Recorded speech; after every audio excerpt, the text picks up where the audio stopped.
അഹമ്മദാബാദ് നരേന്ദ്രമോദി സ്റ്റേഡിയത്തിലെ 80,000 വരുന്ന കാണികളെയും ക്രിക്കറ്റ് ഇതിഹാസങ്ങളെയും സാക്ഷിയാക്കി സഞ്ജു ഒരിക്കൽ കൂടി തന്റെ തനി സ്വരൂപം പുറത്തെടുത്തു. ഫൈനലിൽ തീമഴ പെയ്യിച്ചുകൊണ്ട് കളം നിറഞ്ഞാടിയപ്പോൾ ന്യൂസിലൻഡ് ബോളർമാർ ശരിക്കും വലഞ്ഞു. ഒരറ്റത്ത് അഭിഷേക് ശർമ്മയും മറുവശത്ത് സഞ്ജുവും കൂടി പവർ പ്ലേ ശരിക്കും മുതലാക്കിയപ്പോൾ പിറന്നത് 92 റൺസ്. വലുപ്പമേറിയ മോദി സ്റ്റേഡിയത്തിൽ പേസർമാരുടെ വേഗമേറിയ പന്തുകളെ തന്റെ കൈക്കരുത്തുകൂടി ഉപയോഗിച്ച് സഞ്ജു നേരിട്ടപ്പോൾ കിവീസ് അക്ഷരാർത്ഥത്തിൽ വെള്ളം കുടിച്ചു. സെഞ്ചുറി കൈവിട്ടു എങ്കിലും ചരിത്ര റെക്കോർഡുകളാണ് സഞ്ജുവിനെ തേടിയെത്തിയത്. തുടരെ 3 മത്സരങ്ങളിലും 50 റണ്ണിന് മുകളിൽ സ്കോർ ചെയ്ത സഞ്ജു വിരാട് കോഹ്ലിയുടെയും ഷാഹിദ് അഫ്രീദിയുടെയും റെക്കോർഡാണ് പഴങ്കഥയാക്കിയത്.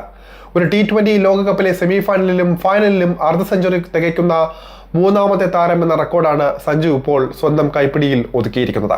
സഞ്ജുവിന്റെ കൈക്കരത്തിൽ ഇന്ത്യ സത്യം പറഞ്ഞാൽ കുതിക്കുകയായിരുന്നു.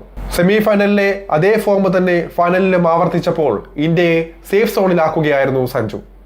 ഈ ലോകകപ്പ് അവസാനിക്കുമ്പോൾ ഏറ്റവും കൂടുതൽ ചർച്ച ചെയ്യപ്പെട്ട താരം സഞ്ജു സാംസൺ തന്നെയാണ്. അതിന്റെ അംഗീകാരങ്ങളുമാണ് ഇപ്പോൾ ലഭിച്ചുകൊണ്ടിരിക്കുന്നത്.